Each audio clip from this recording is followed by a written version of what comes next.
Palavra da Verdade, com Hernandes Dias Lopes.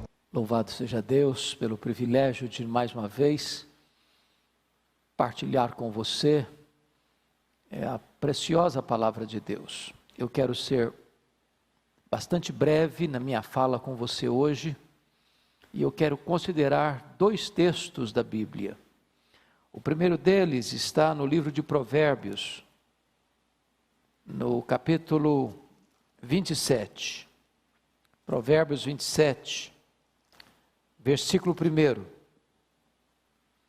E esse texto diz assim: não te glories do dia de amanhã, porque não sabes o que trará à luz. O segundo texto que quero compartilhar com você está na carta de Tiago.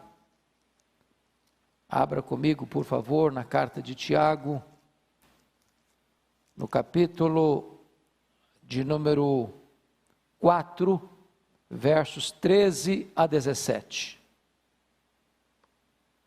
Está escrito o seguinte: atendei agora, vós que dizeis, hoje ou amanhã iremos para a cidade tal, e lá passaremos um ano, e negociaremos, e teremos lucros. Vós não sabeis o que sucederá amanhã, que é a vossa vida. Sois apenas como neblina que aparece por um instante e logo se dissipa. Em vez disso, devíeis dizer: se o Senhor quiser, nós viveremos, como também faremos isto ou aquilo. Agora, entretanto, vos jactais das vossas arrogantes pretensões. Toda jactância semelhante a essa é maligna. Portanto, aquele que sabe que deve fazer o bem e não o faz, nisso está pecando.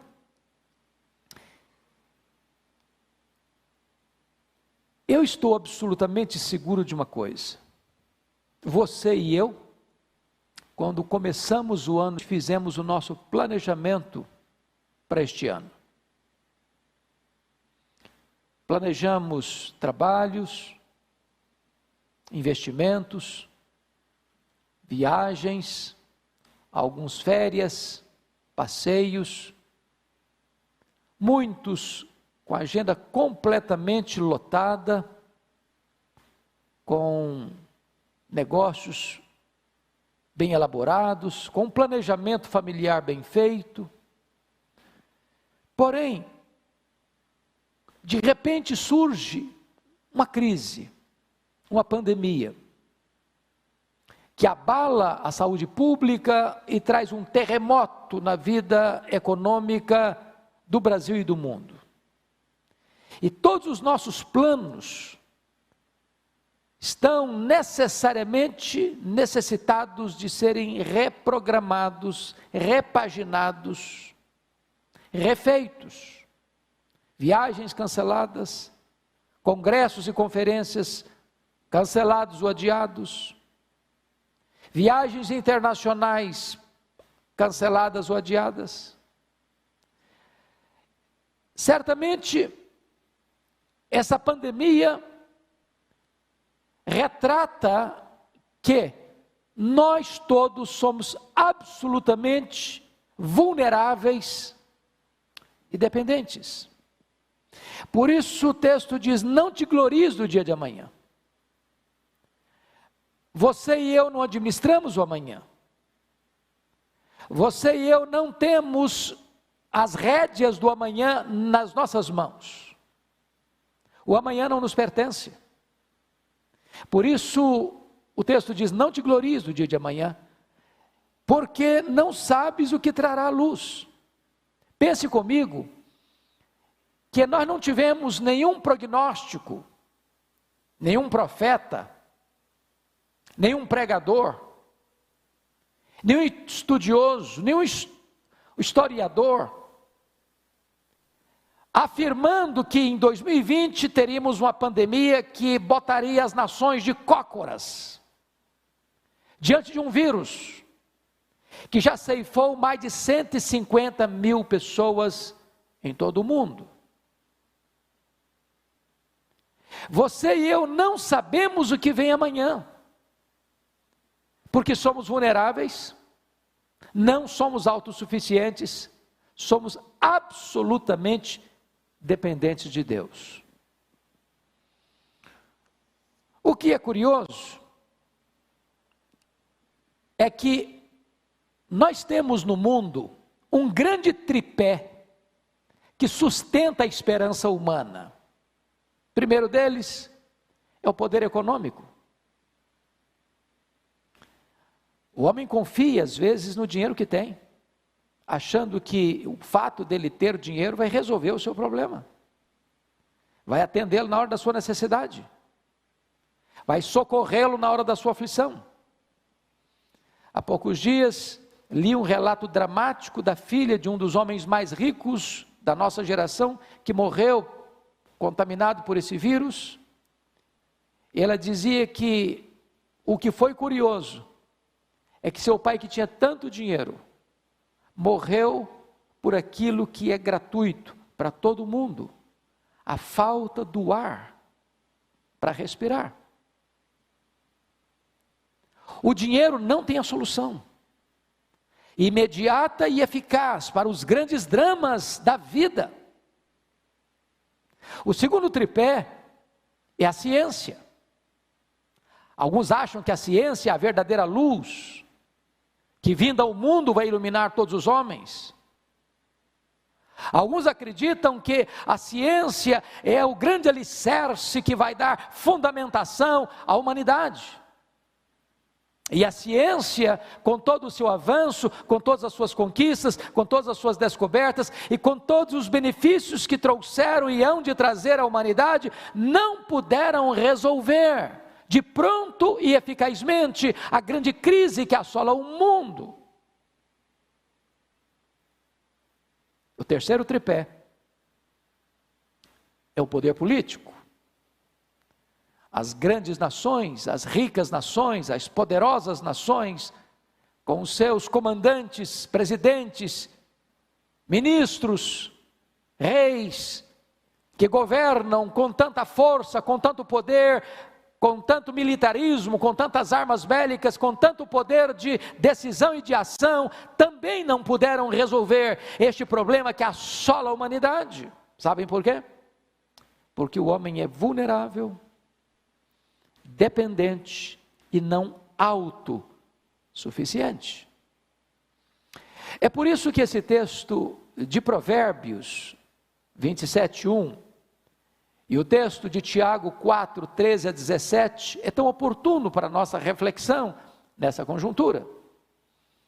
E eu gostaria que você começasse a observar comigo que nós corremos à luz do que o texto diz de Tiago, e eu peço que você esteja com o texto aberto em Tiago,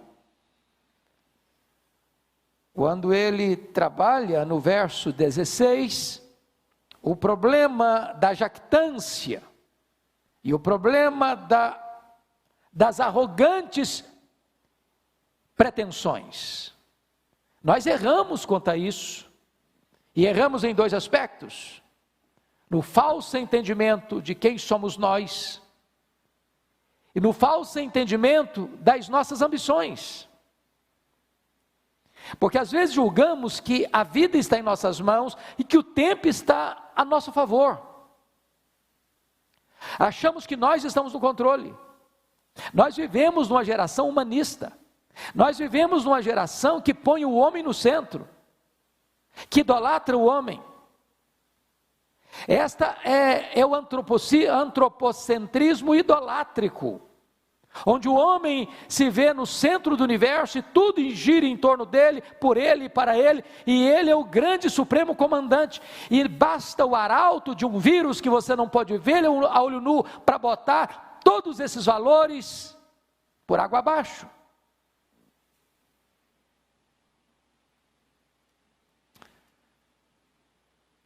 Nós temos tantas vezes a presunção de fazer planos sem incluir o propósito e a vontade de Deus nesses planos. Eu quero lhe dizer que não é pecado, não é errado, aliás, é necessário fazer planos. Não é disso que Tiago está dizendo. O que Tiago está aqui denunciando, e nós precisamos refletir sobre isso nessa hora, não é fazer planos. É fazer planos sem incluir a vontade boa, agradável e perfeita vontade de Deus. É fazer planos sem Deus. É achar que você é o timoneiro da sua alma, que você é capitão das suas decisões, que você é quem tem as rédeas nas mãos, que você faz, que você viaja, que você compra, que você vende, que você tem lucros, que você vai e permanece tanto tempo aqui, ali, acolá, de acordo com o seu querer e com a sua vontade, pois a sua vida e o seu tempo não estão nas suas mãos, estão nas mãos de Deus. Então, veja comigo que nós podemos ter à luz do versículo 16, uma pretensão em 3 áreas.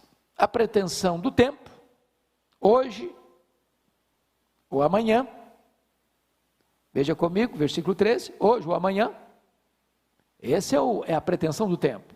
Tanto hoje quanto amanhã, a pessoa pensa que está na mão dele. Amanhã eu vou fazer isso, amanhã eu vou viajar, amanhã eu vou comprar, amanhã eu vou vender, amanhã eu vou ter lucro. Calma. Ponha Deus nisso, porque você nem sabe se estará vivo amanhã. A sua vida não lhe pertence, você não administra o seu futuro. Segundo, pretensão com respeito às escolhas. Passaremos. Essa é a questão da decisão. Eu vou fazer essa escolha. É o que o texto diz, nós iremos para a cidade tal, e nós passaremos lá 1 ano, nós temos um plano, nós temos um projeto,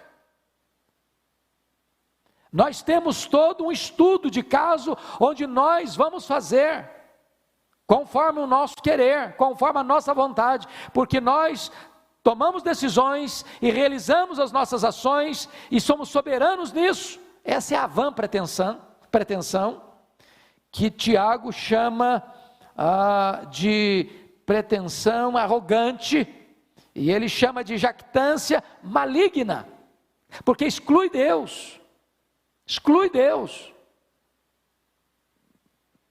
mas também as pretensões, elas podem tocar na área das habilidades. Veja você, no versículo 13 ainda, diz que nós negociaremos e nós teremos lucros. É o homem que toma a decisão, é o homem que acha que vai acontecer, vai fazer, vai ter resultado, vai ter lucro, porque ele é quem planejou isso. E veja você, que o arauto chamado Covid-19 é suficientemente forte para colocar todas essas arrogantes pretensões e jactâncias malignas ao chão,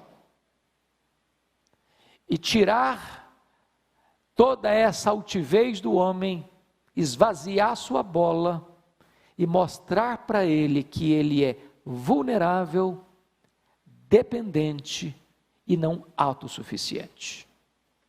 Pois bem, como nós podemos nos proteger dessas vãs pretensões, dessas arrogantes pretensões ou presunção? Primeiramente, eu acho que nós precisamos reconhecer e ter consciência da nossa ignorância. Olha o versículo 14 comigo. Vós não sabeis o que sucederá amanhã, ponto. Com todo o nosso saber, com todos os nossos prognósticos, com toda a nossa provisão de tempo, com todos os nossos estudos, com toda a nossa ciência, com toda a nossa perícia, o texto é categórico: vós não sabeis o que sucederá amanhã. Fomos pegos de surpresa, fomos apanhados nessa rede da ignorância. E o mundo está em pânico. E as nações estão completamente aturdidas. Por quê? Porque nós temos que admitir a nossa limitação do saber com respeito ao futuro. Vós não sabeis o que sucederá amanhã. Segundo lugar, ter consciência da nossa fragilidade. Olha comigo o versículo 14. Que é a vossa vida?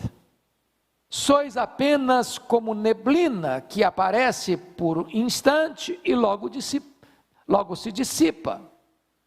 Note você a fragilidade da vida, a vulnerabilidade da vida.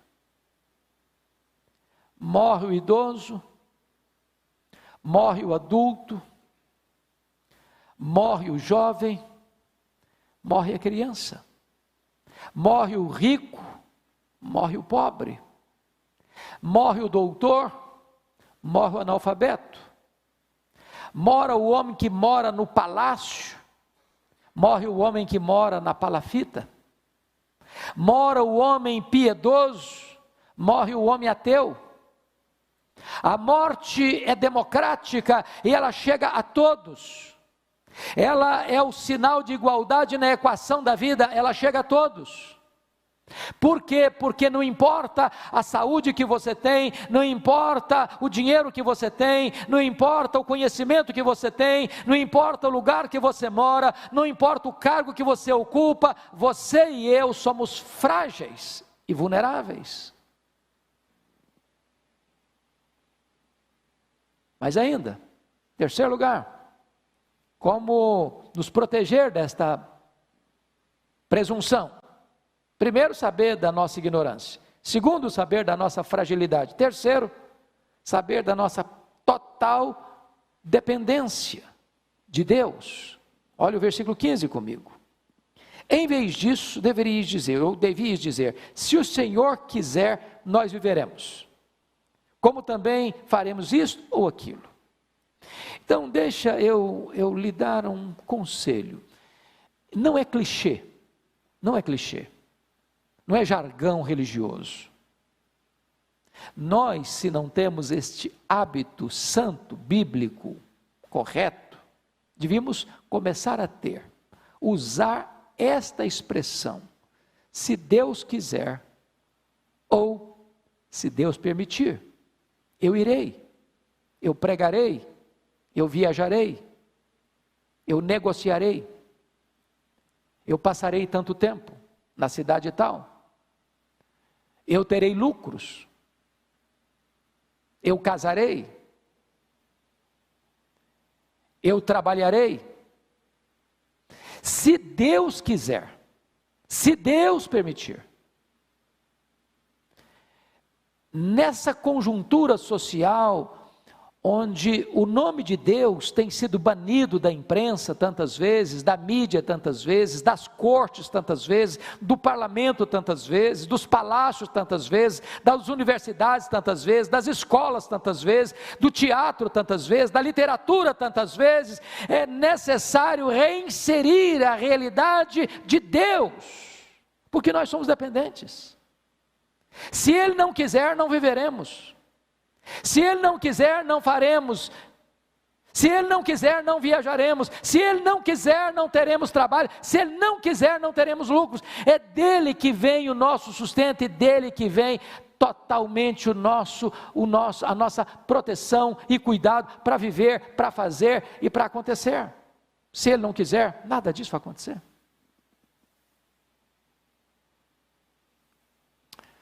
Veja você, no versículo 16, ele mostra a necessidade de compreendermos que o nosso destino não está em nossas mãos. Agora, entretanto, vos jactais das vossas arrogantes pretensões. Quando você faz um plano e não inclui a permissão de Deus ou a vontade de Deus nesses planos, Deus chama isso de jactância, e uma jactância arrogante. é de você achar que você está no controle.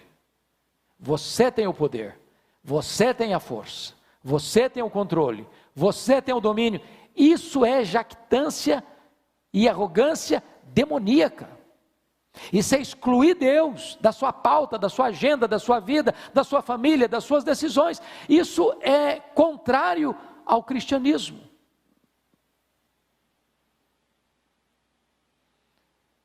Mas veja você, que no verso 17, ele estabelece algo interessante. Portanto, aquele que sabe que deve fazer o bem e não o faz, nisso está pecando. Diante da vulnerabilidade da vida, diante da brevidade da vida, porque a Bíblia compara aqui a nossa vida de uma maneira interessantíssima, como neblina.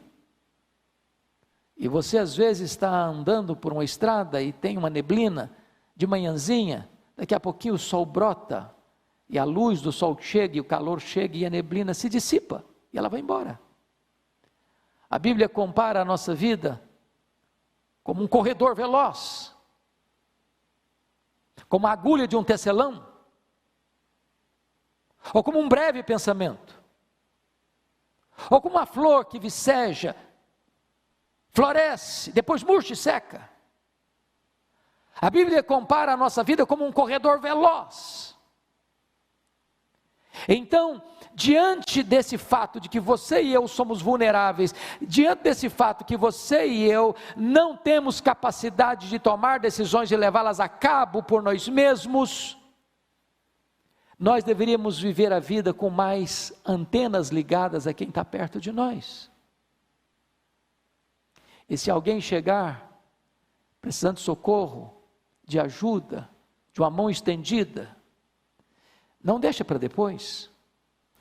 Mesmo sabendo que você deva fazer o bem, não deixa para amanhã. Então o que o texto está dizendo é o seguinte: aproveite as oportunidades, viva cada dia. Todo dia viva na dependência de Deus, todo dia é dia de fazer o bem, todo dia é dia de investir no próximo, todo dia é dia de investir no reino, todo dia é dia de você pensar além de você mesmo, também no outro. Porque essas pessoas que estão com essas vãs pretensões e arrogantes pretensões, elas estão pensando nelas: eu faço, eu viajo, eu passo tanto tempo, eu vou ter lucros, eu vou comprar, o eu, sempre no centro, e ele fazendo para ele, ele trabalhando para ele, ele tendo lucro para ele, ele deixando as oportunidades passarem de fazer o bem. Você com esta crise está aprendendo algumas lições tão importantes. Primeiro, você e eu precisamos de muito menos para viver, muito menos do que você imagina. Você pode aprender a viver uma vida mais modesta, para ter mais condições de socorrer o necessitado à sua porta,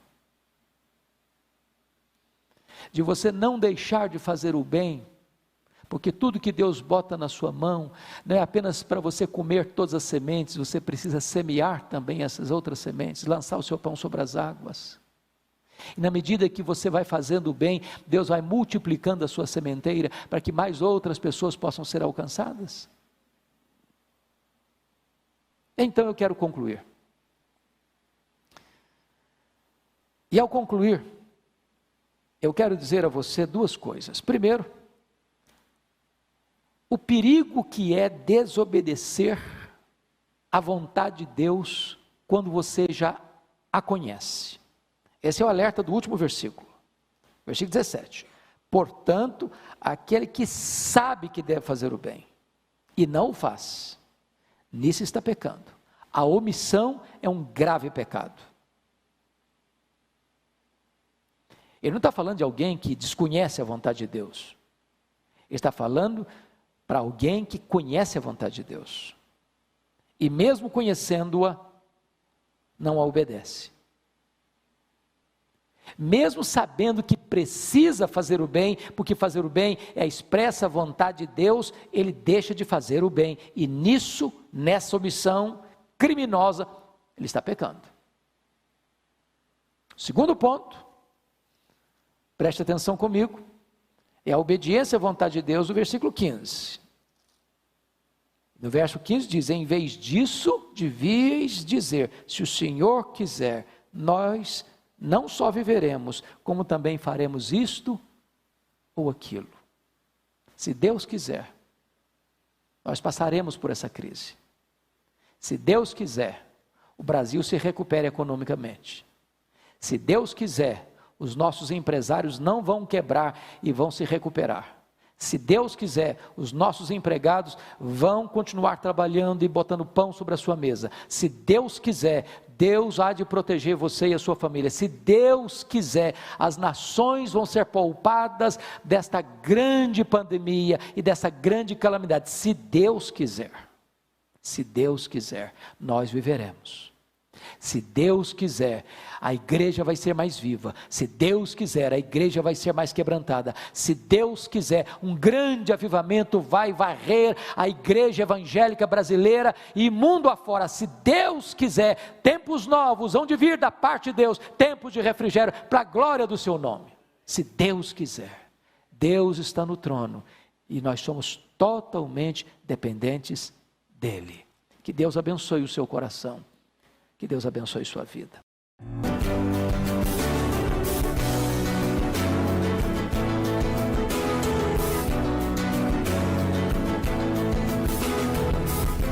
Palavra da Verdade, com Hernandes Dias Lopes.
Palavra da Verdade, a exposição bíblica com Hernandes Dias Lopes. Meus amados, então nós vamos abrir a palavra de Deus para o nosso ensino nesta noite. E nós vamos ler Apocalipse capítulo 13, todo o capítulo 13. Apocalipse capítulo 13.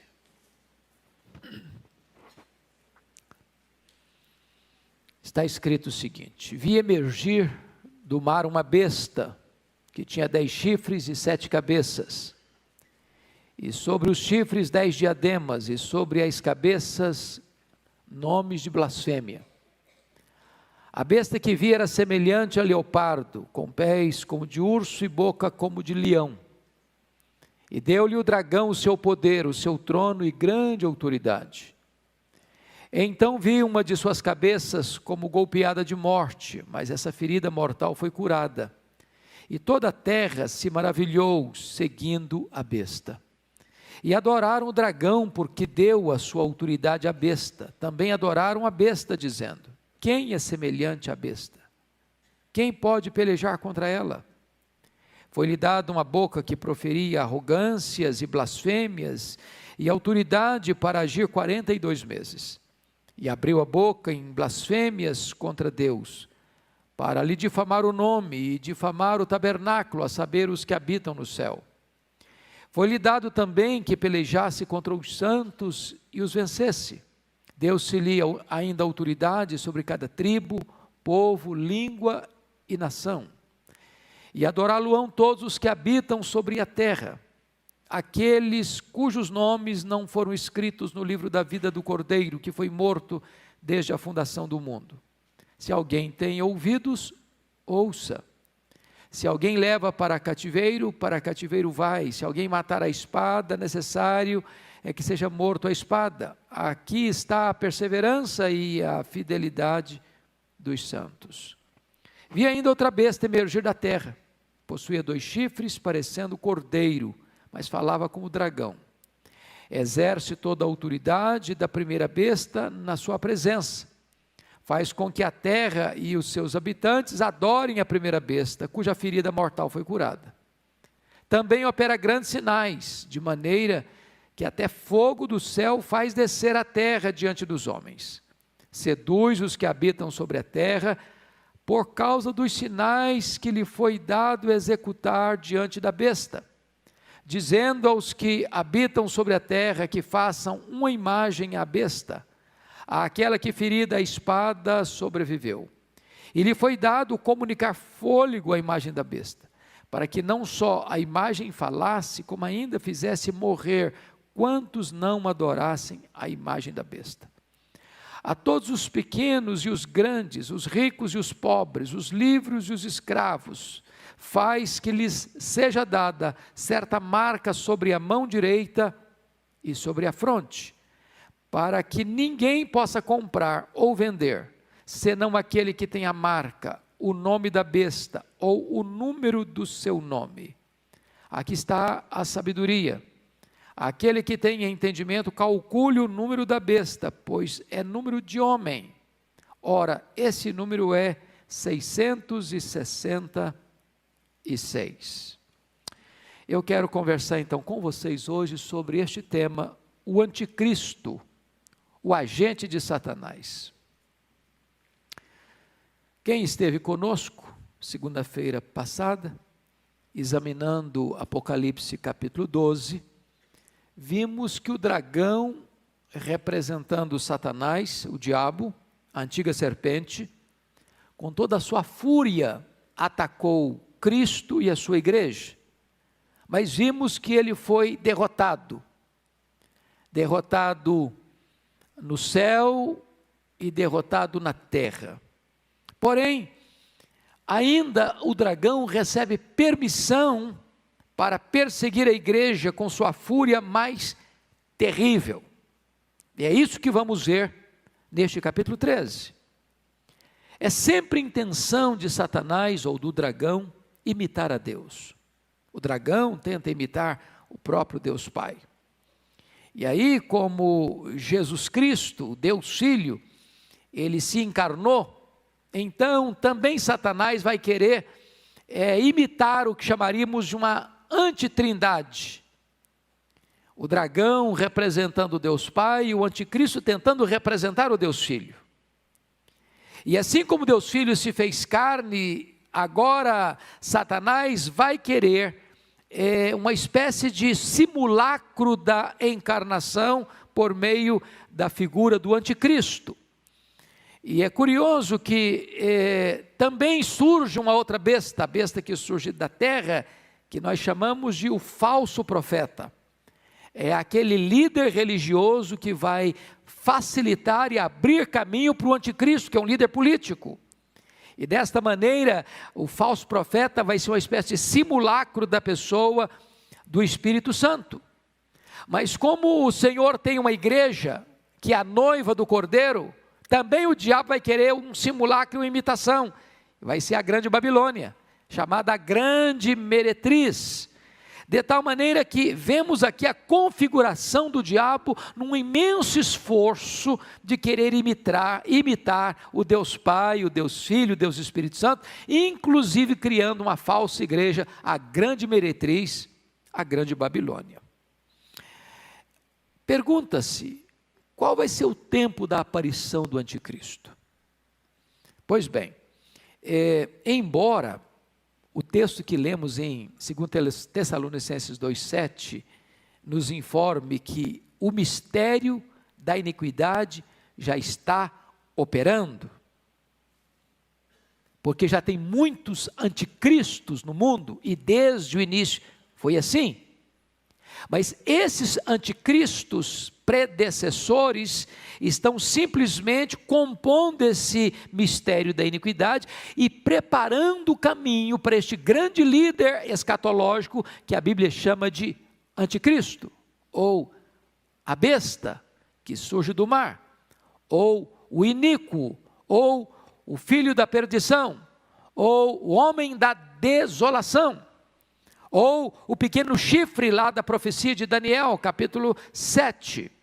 Mas quando a Bíblia vai circunstanciar a chegada desse personagem chamado de anticristo, ela nos dá 4 pistas. Primeiro, Paulo diz aqui em 2 Tessalonicenses 2,3, que vai ser no período da apostasia. Sempre houve apostasia. Mas Paulo fala de uma apostasia que tem um artigo definido, é a apostasia. Juntamente com a apostasia surge o homem da iniquidade. Então vai ser um período de grande apostasia, como nunca foi vista.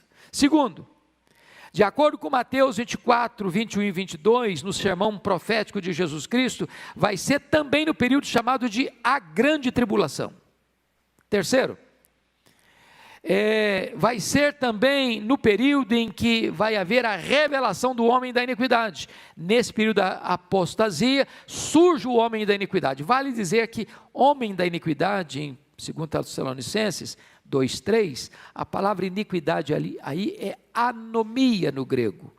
Ou seja, ele vai ser um homem sem lei.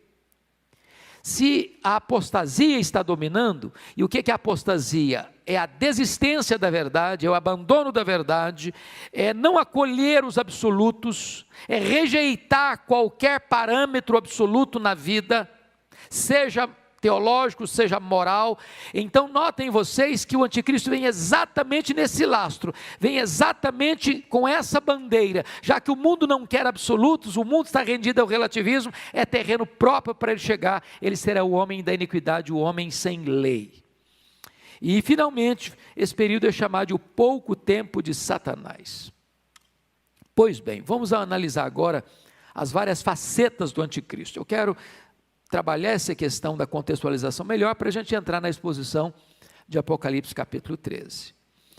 No livro de Daniel, capítulo 7, fala também desse personagem.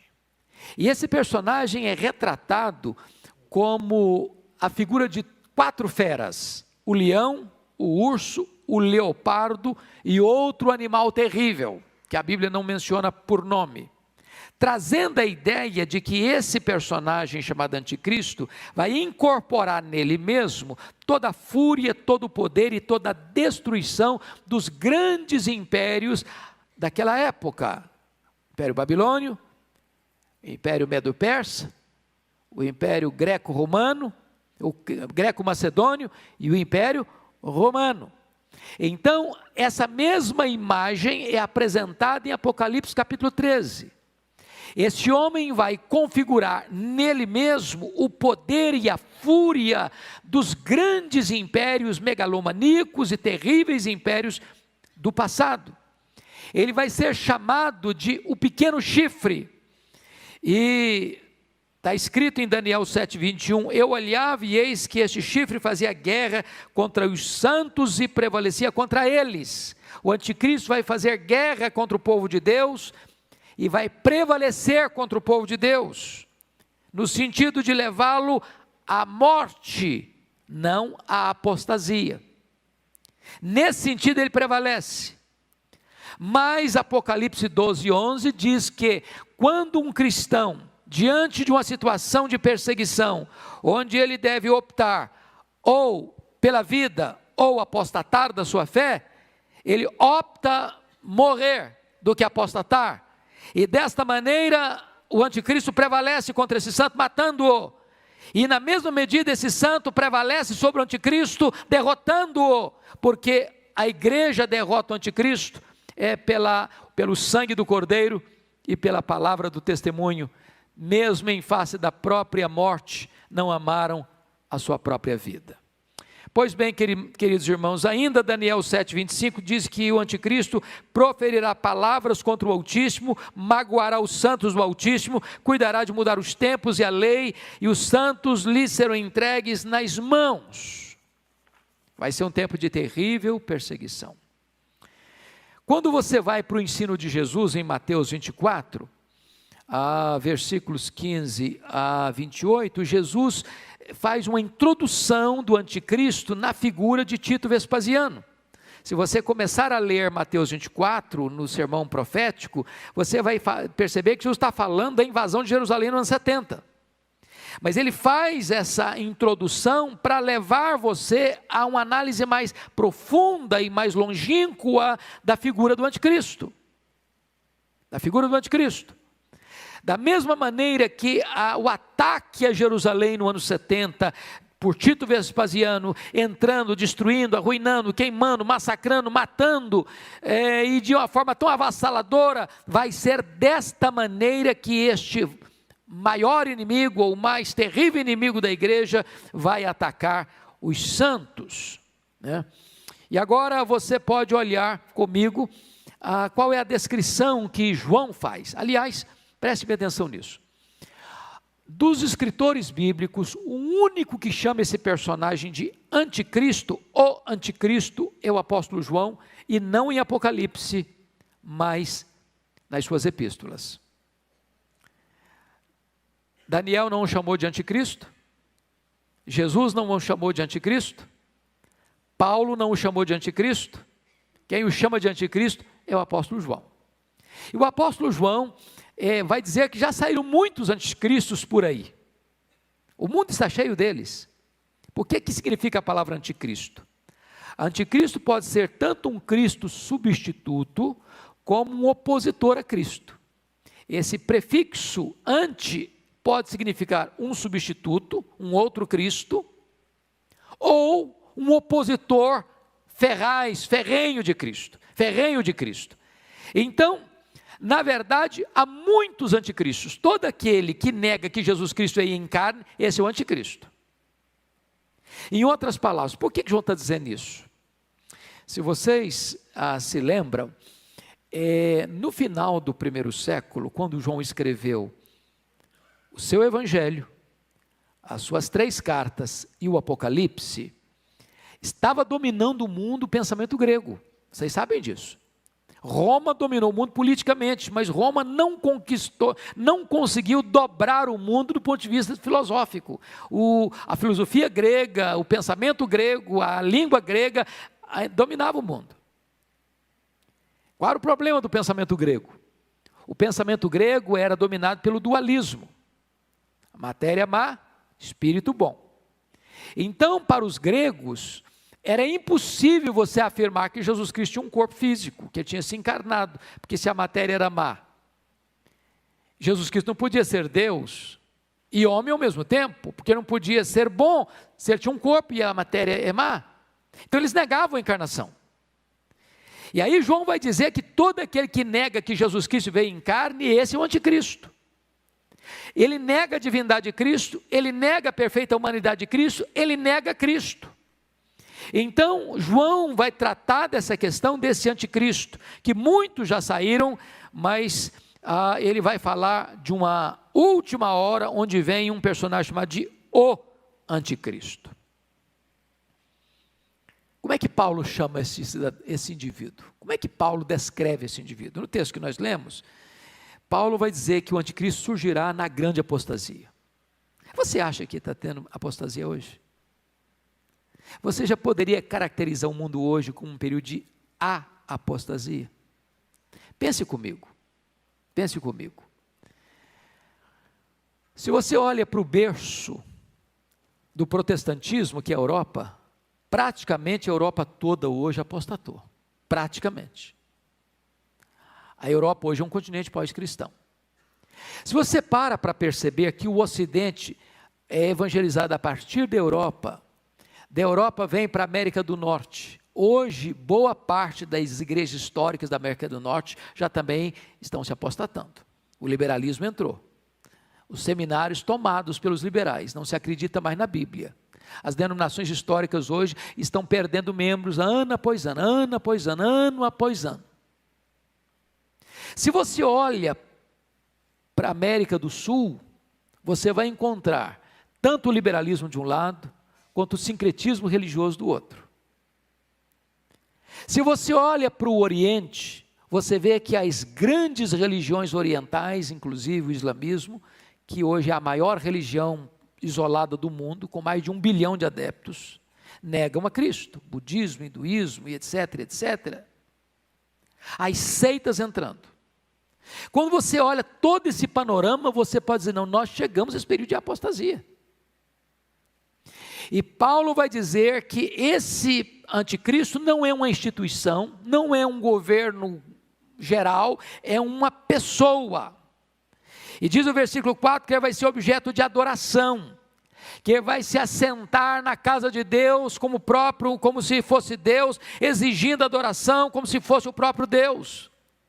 A Bíblia diz que vai se fazer milagres de mentira, e é por isso que ele vai seduzir. Agora, para um pouquinho, só na cultura brasileira, vocês acham que os falsos milagres têm sido usados hoje no campo religioso para atrair gente, para enganar pessoas, para juntar multidões? Pois essa é uma estratégia antiga. Essa vai ser a estratégia do anticristo. Ele vai realizar milagres, até fogo do céu vai cair. Para quê? Para seduzir as pessoas com poder sobrenatural. E então diz a Bíblia que ele só pode ser revelado depois que aquilo e aquele que o detém for removido, versículos 6 e 7, 2 Tessalonicenses, mas aí fica uma coisa complexa de você entender, e eu hoje não estou com muita preocupação de pregar um sermão como se fosse um sermão, mas quero mais dar uma aula, porque esse assunto é complexo, e é preciso que a gente examine devagar com vocês. Então veja bem, o que Paulo está querendo dizer com isso? Lá em 2 Tessalonicenses capítulo 2, preste atenção lá comigo.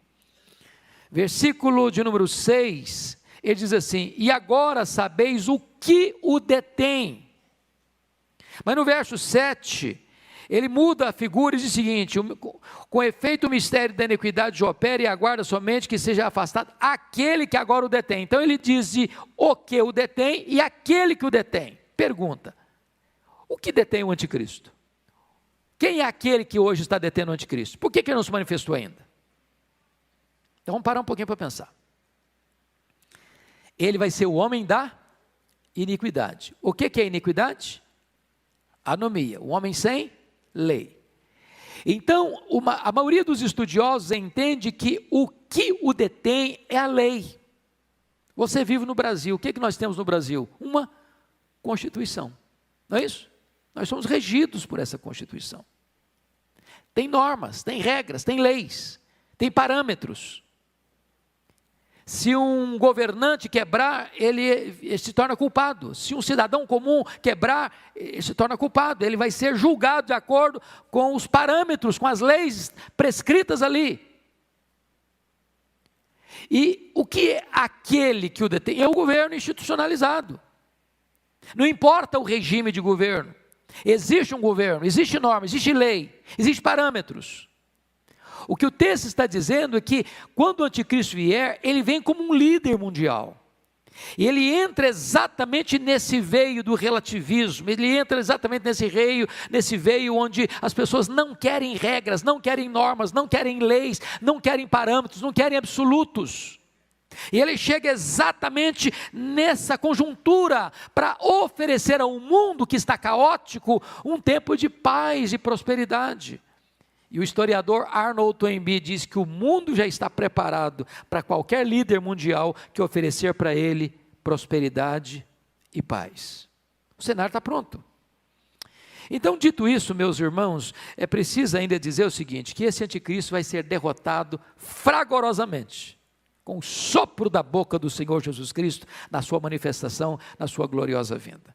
Então, assim como nós estudamos na segunda-feira passada, que o dragão foi derrotado no céu e na terra, também o anticristo será derrotado diretamente pelo Senhor Jesus. Preste atenção, a derrota do anticristo não vai ser pela igreja. Quem vai derrotar o anticristo é o Senhor Jesus. Nós vamos vencê-lo, no sentido de que nós venceremos o dragão pelo sangue do Cordeiro e pela palavra do testemunho, mas ele vai ser liquidado quando Jesus vier na sua glória e vai matá-lo com o sopro da sua boca. E o que vai acontecer? Apocalipse 19:20 diz que ele vai ser lançado no lago do fogo. E diz Apocalipse 20:10 que o diabo, o anticristo e o falso profeta vão ser atormentados nesse lago de fogo de dia e de noite pelos séculos dos séculos. Então nós estamos tratando de um inimigo feroz, mas o inimigo já está com a sua sentença lavrada, ele já está derrotado. A vitória é nossa em Cristo Jesus. Dito isto, amados irmãos, agora vamos entrar, desculpem dessa longa introdução, vamos entrar em Apocalipse capítulo 13. Vamos ver a descrição do anticristo. Primeiro, olha aí comigo o versículo 1. Vi emergir do mar uma besta, que tinha 10 chifres, 7 cabeças, sobre os chifres 10 diademas, e sobre as cabeças nomes de blasfêmios. O que significa vi emergir do mar?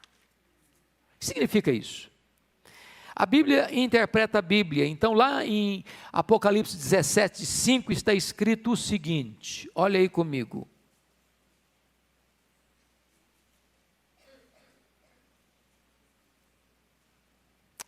Apocalipse,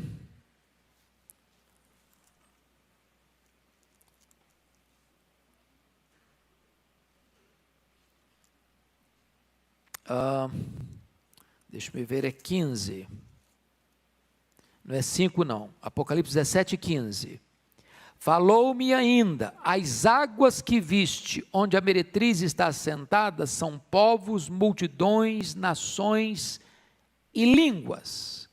Quando diz que esse anticristo vai ser uma besta que vai emergir do mar, está significando o seguinte, ele vai emergir do caos, da confusão, do burburinho, das tormentas das nações e dos povos. É nessa conjuntura de caos político, de caos econômico, de caos social, de caos moral, de caos religioso, de apostasia, é nessa conjuntura que ele se levanta e que ele se desponta. Então vai ser um momento de convulsões naturais, de acordo com Jesus lá no Sermão do Monte, terremotos, epidemias e fomes. Vai ser um momento de convulsão social, de guerras e rumores de guerras. Surgirá num tempo de profunda inquietação religiosa, ele vai brotar no período da apostasia, e ele vem para quê? Vem para oferecer ao mundo a solução, paz, paz, paz, paz. Então vai ser um líder carismático, ele vai ser um homem de uma capacidade incrível, de realizar prodígios incríveis, de fazer façanhas incríveis, e ele vai atrair gente do mundo inteiro para ficar seduzido pelo seu poder, pela sua força e pela sua capacidade de fazer coisas extraordinárias. Segundo lugar, ele incorpora, olha comigo 13:2 agora, ele incorpora todo o poder, força e crueldade dos grandes impérios do passado. A besta que vi era semelhante a leopardo, com pés como de urso e boca como de leão, e deu-lhe o dragão o seu poder e o seu trono e grande autoridade.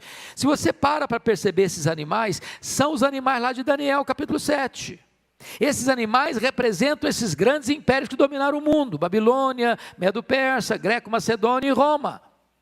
Então, se você pensa num império que tem poder, que tem força, agora pense comigo, todos os impérios juntos. Agora pense comigo em todos os impérios juntos, incorporando num único homem, num único líder.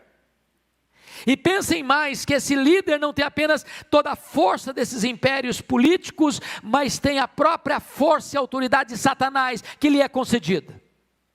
Então ele vai ser um líder incomum, ele incorpora todo o poder desses impérios anticristãos. Mas mais ainda, em terceiro lugar, ele agirá no poder de Satanás. Olha comigo o versículo 4. E adorarão o dragão, porque deu a sua autoridade à besta. Também adoraram o dragão, porque deu a sua autoridade à besta. E também adoraram a besta, dizendo: quem é semelhante à besta? Quem pode pelejar contra ela? Preste bem atenção nisso aqui. Porque esse líder é uma espécie de encarnação de Satanás, o dragão. E porque Satanás vai dar para ele seu poder e sua autoridade, as pessoas no mundo inteiro vão adorar o dragão. Irmãos, nós estamos vivendo uma época de reavivamento satânico. Nenhuma religião cresce mais no mundo hoje do que o satanismo. Hoje as pessoas não têm mais constrangimento dizendo: eu adoro a Satanás. E dispor isso em praça pública. Então essa época vai ser uma época em que o diabo vai ser adorado abertamente, e as pessoas vão adorar o próprio anticristo, a própria besta, com uma grande pergunta: quem poderá pelejar contra ela? Olha o versículo 4, quem é semelhante à besta e quem pode pelejar contra ela? Ou seja, ele é um líder singular e ele parece ser um líder imbatível. Essa vai ser a grande opinião das pessoas no mundo inteiro. Mas mais um pouquinho, vamos pensar nisso.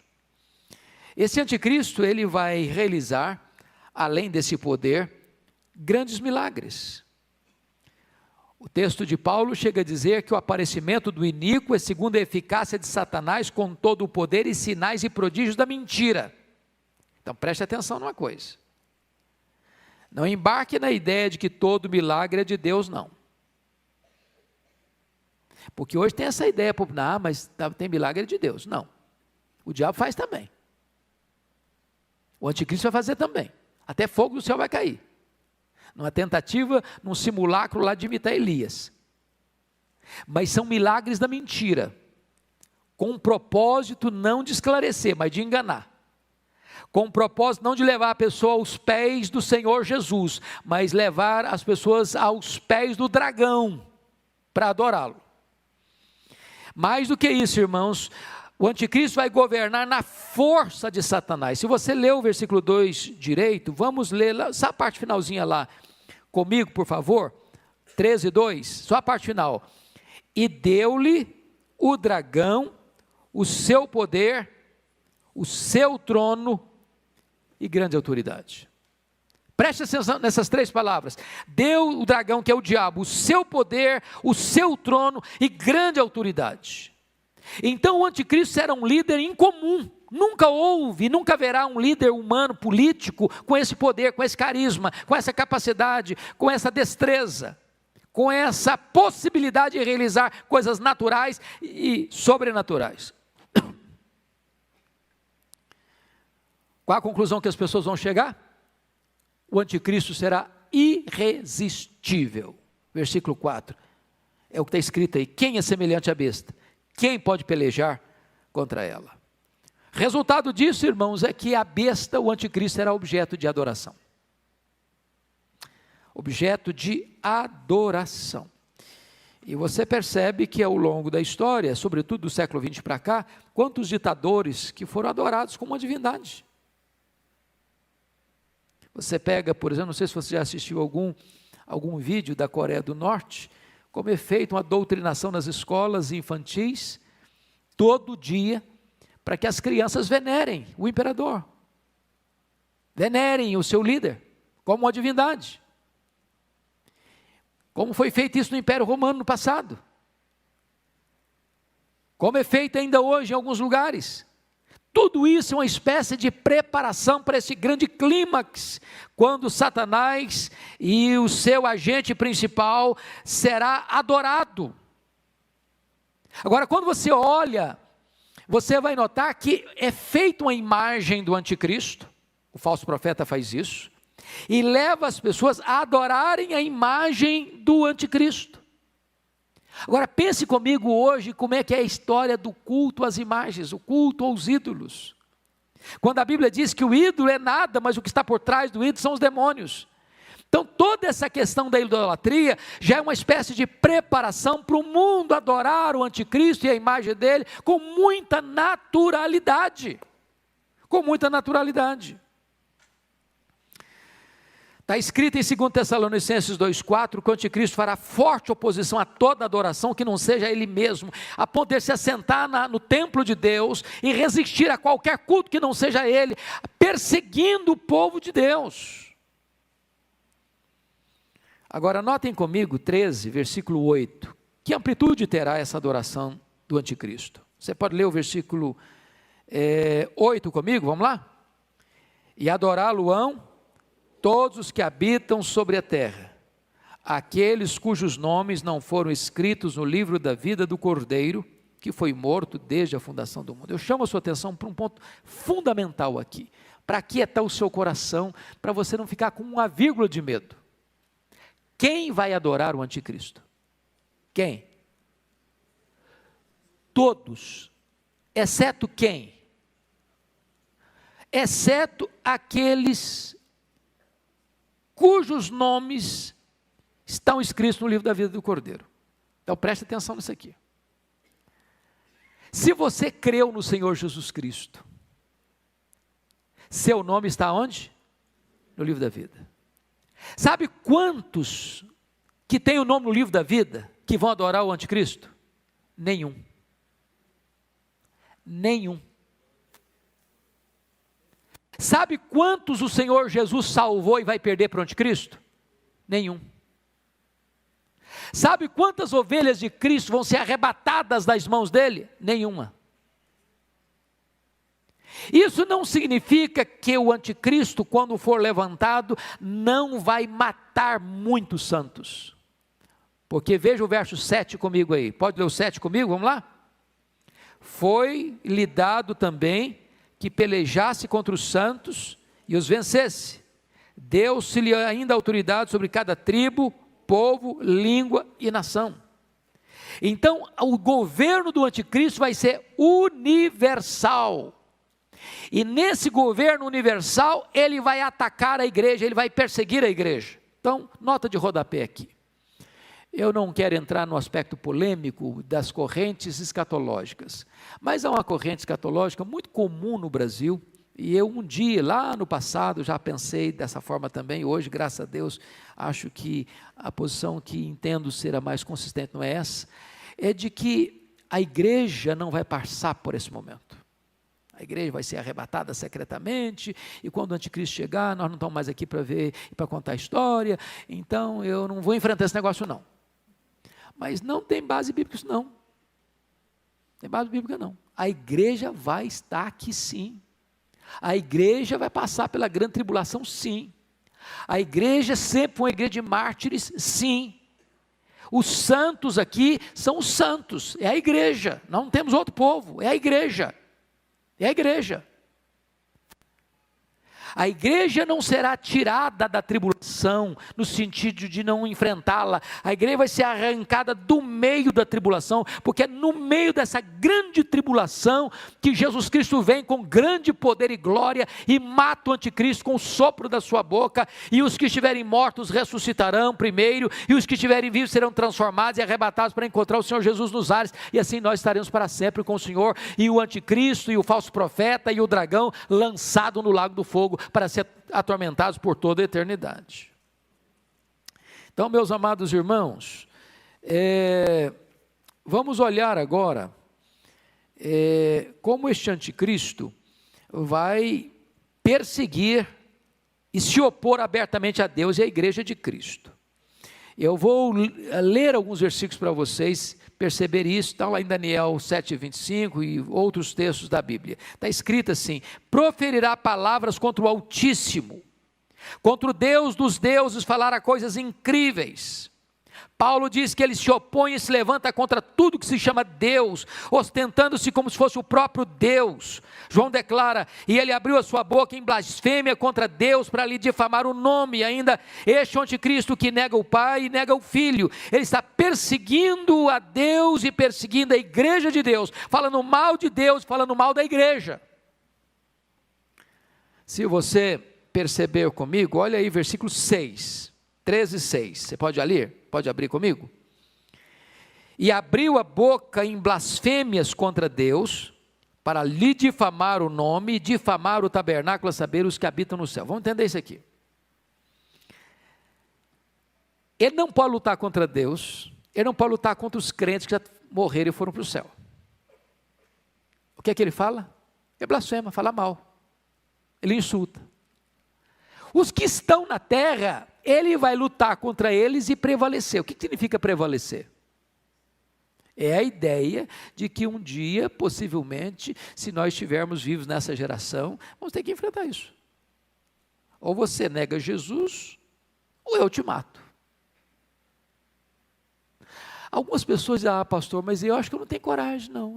Se na hora eu fraquejar, e se na hora eu não tiver peito e coragem? Deixa eu dizer uma coisa para vocês.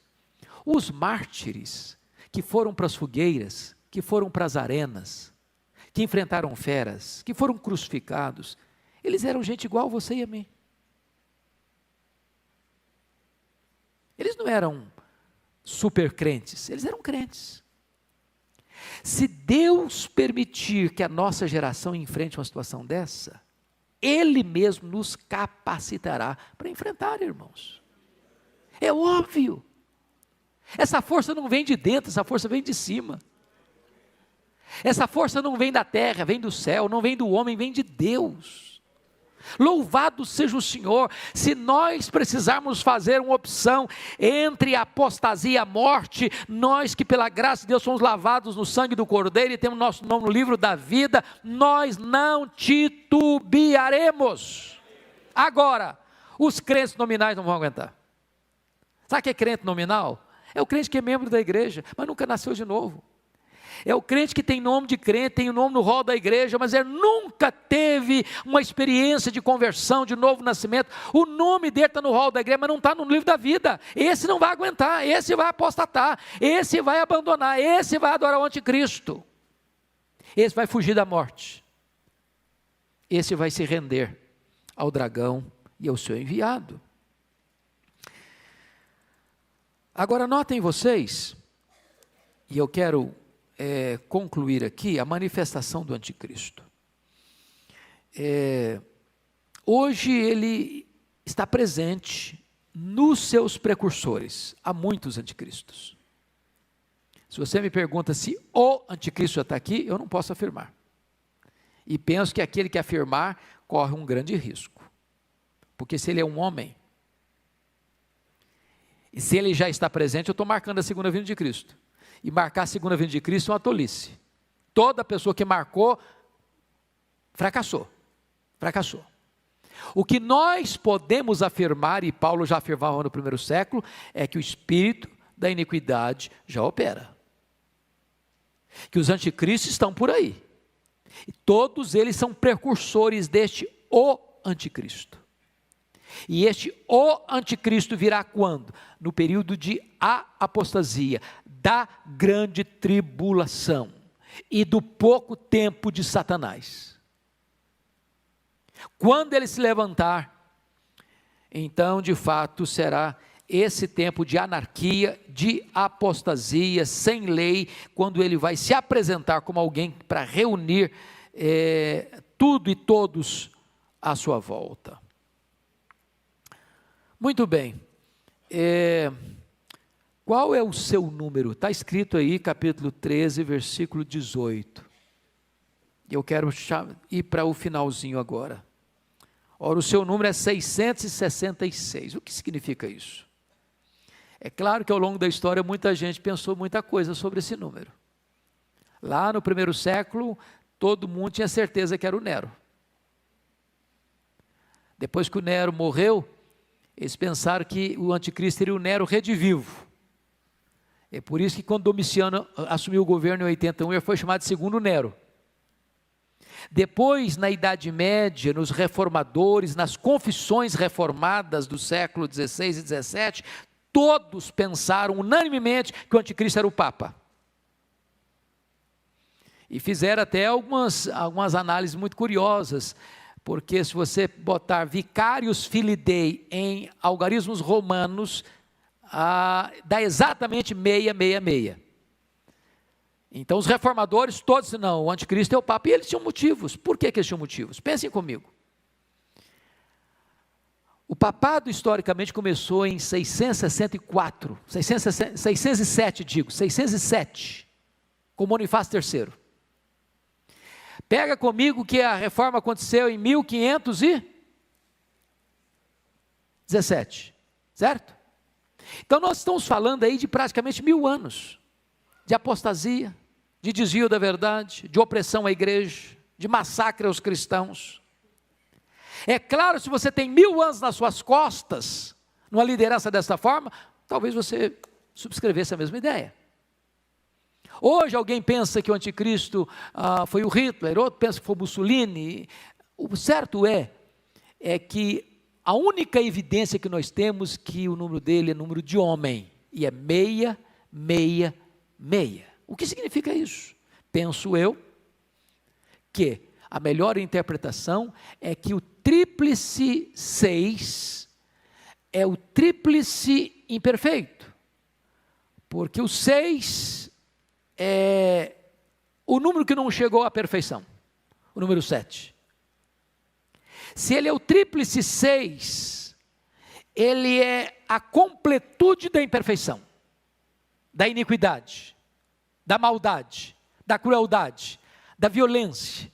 Como todo o livro de Apocalipse é um livro altamente simbológico e enigmático no que tange aos seus símbolos e figuras, João certamente está querendo dizer que o anticristo vai reunir em si a plenitude da imperfeição, da iniquidade, da violência e da maldade.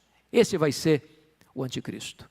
Eu quero concluir então dizendo para você que a limitação dele, ele tem limitação quanto ao poder.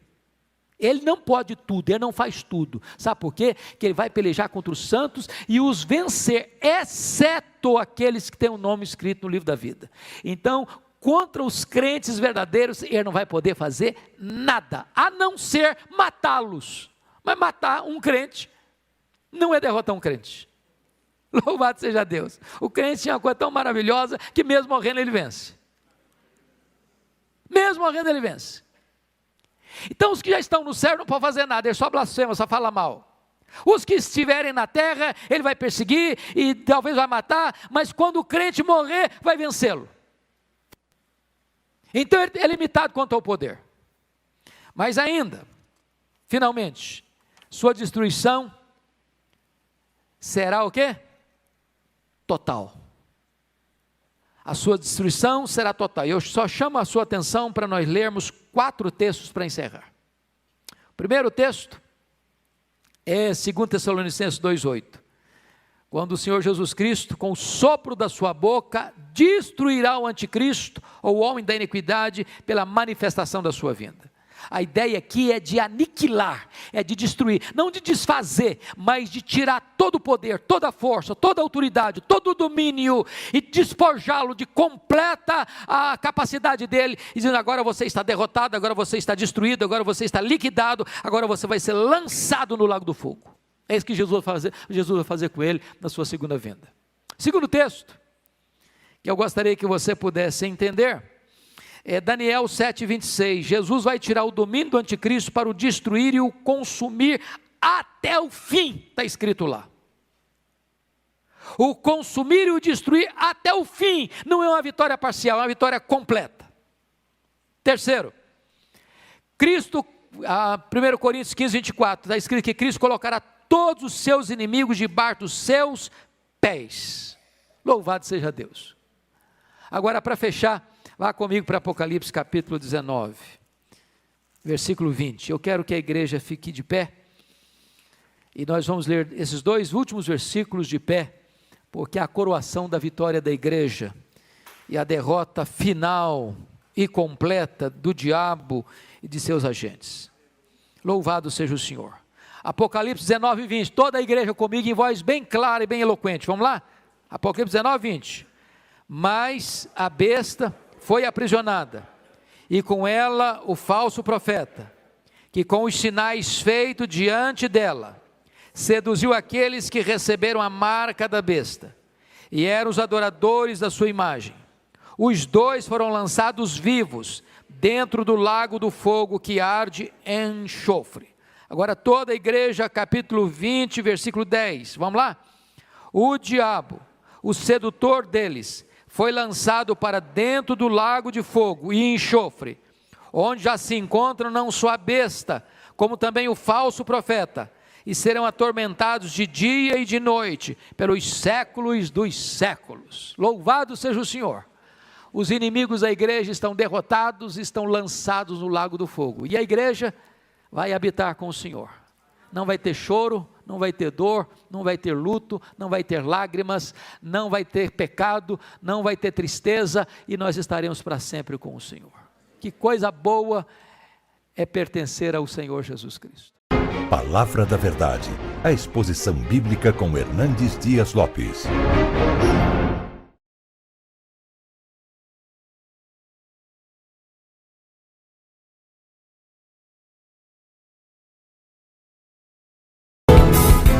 Palavra da Verdade, com Hernandes Dias Lopes. Meus amados irmãos, nós vamos abrir a palavra de Deus em Atos dos Apóstolos, capítulo 17. Atos dos Apóstolos, capítulo 17, a partir do verso 16 até o verso 34. Peço que você, após a leitura, mantenha a sua Bíblia aberta nesta passagem comigo. O discurso de Paulo em Atenas. Enquanto Paulo os esperava em Atenas, referindo-se a Silas e Timóteo, o seu espírito se revoltava em face da idolatria dominante na cidade. Por isso dissertava na sinagoga entre os judeus e os gentios piedosos, também na praça todos os dias entre os que se encontravam ali. E alguns dos filósofos epicureus e estoicos contendiam com ele, havendo quem perguntasse: "Que quer dizer esse tagarela?" E outros: "Parece pregador de estranhos deuses, pois pregava Jesus e a ressurreição." E então, tomando-o consigo, o levaram ao Areópago, dizendo: "Poderemos saber que nova doutrina é essa que ensinas? Posto que nos trazes aos ouvidos coisas estranhas, queremos saber o que vem a ser isso. Pois todos os de Atenas e os estrangeiros residentes de outra coisa não cuidavam, senão dizer ou ouvir as últimas novidades." Então Paulo, levantando-se no meio do Areópago, disse: "Senhores atenienses, em tudo vos vejo acentuadamente religiosos. Porque passando e observando os objetos de vosso culto, encontrei também um altar no qual está inscrito ao Deus desconhecido. Pois esse que adorais sem conhecer é precisamente aquele que eu vos anuncio. O Deus que fez o mundo e tudo o que nele existe, sendo ele Senhor do céu e da terra, não habita em santuários feitos por mãos humanas, nem é servido por mãos humanas, como se de alguma coisa precisasse. Pois ele mesmo é quem a todos dá vida, a respiração e tudo mais. De um só fez toda a raça humana, para habitar sobre toda a face da terra, havendo fixado os tempos previamente estabelecidos e os limites da sua habitação, para buscarem a Deus, se porventura, tateando, possam achar, bem que não está longe de cada um de nós, pois nele vivemos e nos movemos e existimos, como alguns dos vossos poetas têm dito, porque dele também somos geração. Sendo, pois, geração de Deus, não devemos pensar que a divindade é semelhante ao ouro, à prata ou à pedra, trabalhados pela arte e imaginação do homem. Ora, não levou Deus em conta os tempos da ignorância. Agora, porém, notifica aos homens que todos, em toda parte, se arrependam. Porquanto estabeleceu um dia em que há de julgar o mundo com justiça, por meio de um varão que destinou e acreditou diante de todos, ressuscitando-o dentre os mortos. Quando ouviram falar de ressurreição de mortos, uns escarneceram. E outros disseram: a respeito disso te ouviremos noutra ocasião. A esta altura Paulo se retirou do meio deles. Houve, porém, alguns homens que se agregaram a ele e creram. Entre eles estava Dionísio, o Areopagita, uma mulher chamada Dâmaris, e com eles outros mais. Amém.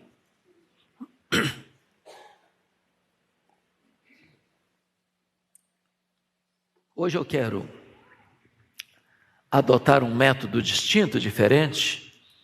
Vou adotar o chamado método Lectio Continua, que é analisar o texto sem uma estrutura homilética, mas caminhando com o texto na medida em que ele está sendo escrito.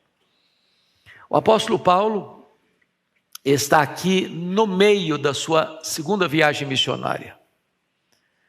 Ele já tinha passado por uma cidade que era uma colônia romana, Filipos, já tinha passado também por Tessalônica, que era a grande capital da província da Macedônia, terra de Alexandre o Grande. Já tinha também passado por Bereia, e em todas essas cidades enfrentando muitas dificuldades, perseguição, sendo escorraçado, expulso, enxotado. E ele chega então em Atenas como que corrido, às pressas, por fugir, sair de Bereia, deixando para trás até mesmo seus colegas de equipe missionária, Timóteo e Silas, e chega agora nessa cidade que é a capital intelectual do mundo. É a terra dos grandes luminares da filosofia, a terra de Péricles, de Sócrates, de Platão, de Aristóteles, a terra dos luminares do pensamento humano, dos homens que encheram bibliotecas com a sua erudição. E diz o texto que ele chega nessa cidade, que é uma cidade extremamente culta e ao mesmo tempo extremamente idólatra. Para vocês terem uma ideia, na época que Paulo esteve aqui, segundo Plínio, havia mais de 30.000 estátuas dedicadas aos deuses em Atenas. Isso levou Suetônio a afirmar que para cada pórtico, para cada casa, havia um altar a uma divindade diferente. Era uma floresta de ídolos. Era uma cidade aspergida pela cultura humana e ao mesmo tempo entregue à mais densa ignorância e cegueira espiritual. Isso retrata que QI elevado, capacidade intelectual avançada, cursos de mestrado, doutorado, pós-doutorado, não abre o campo da visão espiritual. É possível que você tenha uma pessoa extremamente culta e ao mesmo tempo rendida à mais tosca ignorância espiritual. Isso aconteceu em Atenas. Isso levou Diógenes a satirizar como Atenas, saindo certa feita, meio-dia, sol a pino, com a lanterna acesa na mão, procurando atentamente alguma coisa, e quando alguém o aborda e disse: o que você procura, Diógenes? Ele respondeu: eu procuro um homem, porque nessa terra só tem deuses. Era uma terra de muitos deuses. E é aqui que Paulo chega, e agora eu peço que você acompanhe comigo o raciocínio. Então, ele vai nos informar, no versículo 16, que enquanto Paulo os esperava em Atenas, ele está se referindo, conforme o verso 15, a Silas e Timóteo que tinham ficado para trás. O seu espírito se revoltava em face da idolatria dominante na cidade. Então note você que Paulo não é um turista. Paulo não chega em Atenas como se hoje fosse com um telefone na mão, tirando foto, admirando os monumentos, que beleza, que arquitetura, lá está o Partenon, tão belo, tão extraordinário, tantos templos dedicados a tantos deuses. Não, o espírito dele se revolta. Aquilo que entristece a Deus, entristece a Paulo. Aquilo que afronta a Deus, afronta o espírito de Paulo. Ele não está encantado com a beleza da cidade, não. Ele está, conforme o texto diz aqui, revoltado, o espírito revoltado em face da idolatria. Não é da idolatria, não, da idolatria dominante. Em outras palavras, a cidade está rendida aos ídolos, debaixo do governo, do controle dos ídolos. Agora, não adianta ficar só revoltado, não. Ele toma uma decisão, ele faz algo por causa disso. Por isso o verso 17 diz, por isso, em consequência disso, ele fazia o quê? Dissertava na sinagoga entre os judeus e os gentios piedosos. Paulo tinha uma estratégia, chegava numa cidade, se tinha uma sinagoga, é para lá que ele ia em primeiro lugar. Por quê? Porque lá na sinagoga tinha quem? Judeus. Tinha mais quem? Gentios, prosélitos, chama de pessoas piedosas, convertidas ao judaísmo. E por que ele ia para lá? Porque essas pessoas já acreditavam no Antigo Testamento. Qual era o papel dele na sinagoga? Era provar para eles, dissertar, argumentar com eles, que este Jesus que ele está anunciando é o Messias. Então esse era o ponto dele. Mas não apenas ele ia para a sinagoga, conforme o texto nos diz, mas ele também, versículo 17, todos os dias ele estava na praça, entre os que se encontravam ali. Entendamos, praça para os gregos não é praça como nós temos hoje, com jardins, com bancos, com árvores, não. Praça era a ágora dos gregos, e a ágora dos gregos era o local onde as pessoas expunham as suas ideias, onde os filósofos discutiam a sua cosmovisão, onde as pessoas olhavam para os grandes oradores gregos e não, eu sou partidário do orador A, eu sou partidário do orador B, onde as pessoas definiam a sua cosmovisão e seguiam uma filosofia de vida.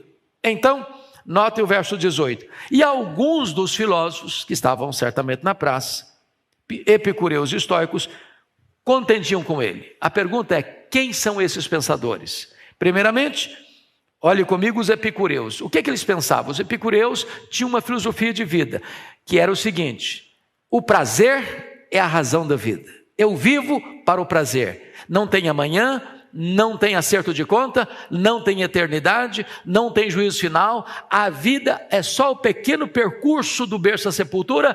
Então vamos beber todas as taças dos prazeres, vamos curtir a vida. E o lema deles é: comamos e bebamos, porque amanhã morreremos. Paulo vai dizer para esses filósofos: não, senhor, tem acerto de conta sim, tem juízo final sim, tem um juiz escalado sim, tem uma prestação de conta sim, e é preciso que todos se arrependam, porque esse dia do juízo vai chegar. Então ele está destruindo os pilares da filosofia epicurista. Mas tem mais, ele estava discutindo também, diz o texto aí, com os filósofos estoicos. E quem são os estoicos? O que pensavam os estoicos? Os estoicos eram fatalistas. Os estoicos defendiam a tese de que a vida está fechada num claustro onde o homem não consegue sair. Ele está debaixo de um destino implacável. É a filosofia da Gabriela Cravo e Canela. Eu nasci assim, eu cresci assim, eu vou morrer assim. Não tem saída, não tem esperança, não tem mudança, não tem jeito. E Paulo diz: não, vocês estão errados. Estão errados. Deus não levou em conta os tempos da ignorância, mas agora notifica a todos os homens em todos os lugares que se arrependam. É possível ter mudança sim. Deus é o Deus que perdoa pecado sim. Deus é o Deus que abre a porta da salvação sim. Deus é o Deus que dá a chance e a possibilidade do homem ter uma nova vida, um novo coração, uma nova mente, uma nova família, uma nova pátria. É possível ser salvo e sair dessa prisão que a filosofia estoica pregava. Bom, diante das argumentações de Paulo, alguém pergunta lá, havendo quem perguntasse, verso 18, que quer dizer esse tagarela? A palavra tagarela é uma palavra muito curiosa no grego. A palavra significa aqueles pássaros que ficavam nos esgotos comendo sementes. O que estão falando de Paulo é o seguinte: Paulo está falando o que ele não entende. Ele não é como nós, filósofos, que pregam a ideia que nós construímos. Ele está falando palavras a esmos. Ele está falando sem entender o que está falando. Ele é um tico-tico no fubá, diríamos nós hoje. Então chamam o pregador de tagarela. como se alguém que falasse sem compreender o que estava dizendo. Mas por que eles chamam Paulo de tagarela? Outros diziam assim: parece pregador de estranhos deuses, pois pregava Jesus e a ressurreição. O que ele está querendo dizer com isso? Atenas tinha mais de 30 mil deuses, mas eles não tinham escutado sobre esses dois que estão falando aqui, Jesus e a ressurreição. Na cabeça deles, Paulo está pregando mais duas divindades que eles não conheciam, uma masculina, Jesus, e outra feminina, a ressurreição. Para eles a ressurreição era como se fosse uma divindade, então eram estranhos deuses para eles. Então vejam vocês, que a cidade mais culta do mundo da época acha que o pregador do evangelho é um tagarela, e acha que Jesus é um Deus desconhecido para eles, é um Deus estranho para eles, estranhos deuses. Agora, qual a consequência disso? Versículo 19: então tomando consigo levaram ao Areópago, dizendo: poderemos saber que nova doutrina é essa que ensinas? Preste atenção, na cidade mais culta do mundo, o pregador é um tagarela. Jesus é um Deus estranho. E mais do que isso, para eles isso é uma nova doutrina, é algo completamente estranho. Irmãos, é curioso isso, porque hoje, se você sair pelo mundo afora e perguntar quem é Jesus, as pessoas não conhecem, não sabem a história do cristianismo, não sabem que ele é o Filho de Deus, que ele nasceu, que ele viveu, que ele operou milagres, que ele morreu, que ele ressuscitou, que ele voltou para o céu, que ele está no trono, que ele voltará, que ele é o único nome dado entre os homens pelo qual importa que sejamos salvos, mesmo nos redutos mais cultos do mundo. Então pegam Paulo e levam para o Areópago. O Areópago não é apenas um maciço rochoso na cidade de Atenas, não. Areópago era o supremo tribunal dos gregos, onde ninguém podia ensinar uma nova ideia, uma nova filosofia na cidade, embora tão eclética, sem passar pelo filtro e sem passar pela aprovação desse supremo tribunal dos gregos, que era o Areópago. Então, Paulo é levado para lá para dar explicações. Queremos saber que nova doutrina é essa que ensinas. Eles não conheciam o evangelho, eles não conheciam Jesus. E eles explicam, versículo 20: posto que nos trazes aos ouvidos coisas estranhas. Então o pregador é um tagarela, Jesus é um Deus estranho para eles, é uma nova doutrina. Eles estão querendo saber que coisa estranha é essa, que venha a ser isso. Agora, por favor, bota na tela para mim versículo 21, para toda a igreja ler comigo. Vamos ler juntos o versículo 21, toda a igreja. Pois todos os de Atenas e os estrangeiros residentes de outra coisa não cuidavam, senão dizer ou ouvir as últimas novidades. Meus irmãos, isso é para mim muito impactante.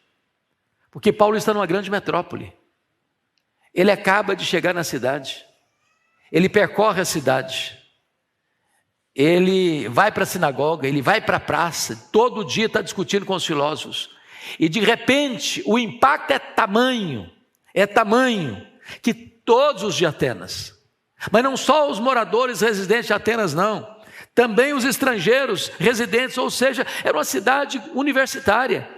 Devia ter grandes núcleos de estudantes estudando em Atenas, grandes estudiosos estavam lá em Atenas, e a cidade toda não falava de outra coisa, não ouvia outra coisa, a não ser as últimas novidades que Paulo estava pregando. Já pensou no impacto disso?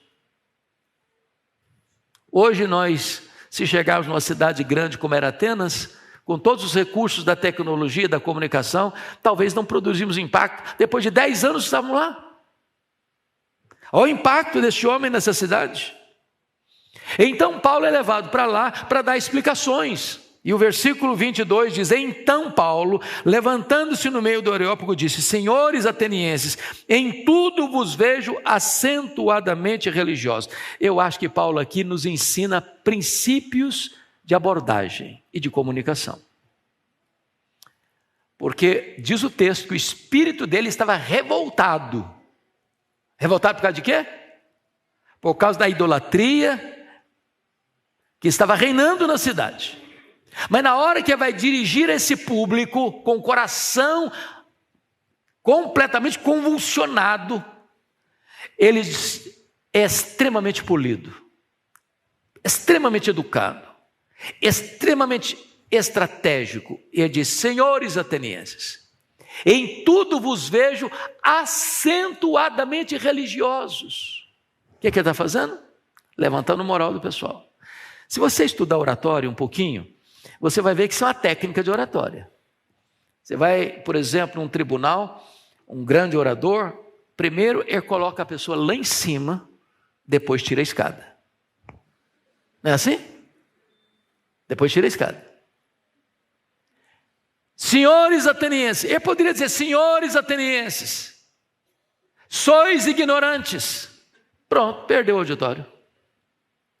Senhores atenienses, percebo que estáis completamente perdidos, escravos dos ídolos. Perdido, perdeu o auditório. Eu nunca esqueço de um fato, pastor Ival, muito curioso. Eu tinha um querido membro da igreja, na congregação que eu trabalhei como seminarista, e ele gostava de fazer visita comigo. Mas eu passava muito constrangimento com ele. Porque ele chegava numa casa, servisse uma imagem. Você sabia que esse negócio é do diabo? E quase que eu tinha que sair corrido da casa, porque a pessoa falou: então vai embora daqui, ué. Ou seja, não é uma boa abordagem, é? Não é uma boa abordagem. Então Paulo é estratégico. Em tudo vos vejo acentuadamente religiosos. Agora preste atenção no que ele vai dizer. Versículo 23. Porque passando e observando os objetos do vosso culto. Para um pouquinho aqui. Paulo não é um turista. Paulo passa e observa. Que tem gente que passa, tira foto, faz um filmezinho e não observa nada. Passa, olha e não aprende nada. Paulo não passa só admirando a arquitetura, passando e observando os objetos do vosso culto. E aí ele diz: encontrei um altar. Tinha mais de 30 mil altares. Eu encontrei um altar. E nesse altar estava escrito: ao Deus desconhecido. Paulo pega o gancho. Nós precisamos aprender a encontrar ganchos, conexões para pregar o evangelho. Essa percepção, essa lucidez espiritual. O que significava o altar ao Deus desconhecido? É porque os atenienses acreditavam que os deuses do Olimpo, os deuses do panteão grego, eram deuses iracundos, vingativos. Então, na cabeça deles, se porventura existisse uma divindade que não tivesse um altar na terra, essa divindade ficaria furiosa e fuzilaria as pessoas com a sua ira. Então, com medo de que porventura alguma divindade tenha sido esquecida, o que eles fizeram? Levantaram em Atenas um altar genérico, sem rótulo, com o seguinte pensamento: se porventura nós esquecemos algum Deus, olhando para esse altar aqui, não vai nos fuzilar com a sua ira. Então Paulo pega esse gancho e vai dizer o seguinte: pois esse que adorais sem conhecer é precisamente aquele que eu vos anuncio. Então, a partir agora do verso 24, Paulo começa a tratar especificamente do Deus que eles não conheciam, dentre mais de 30 mil deuses que eles adoravam, o único Deus verdadeiro, vivo e verdadeiro. Quem é esse Deus? Veja a definição do verso 24. O Deus que fez o mundo e tudo o que nele existe. Preste atenção nisso. As ideias evolutivas já estavam lá em Atenas como semente.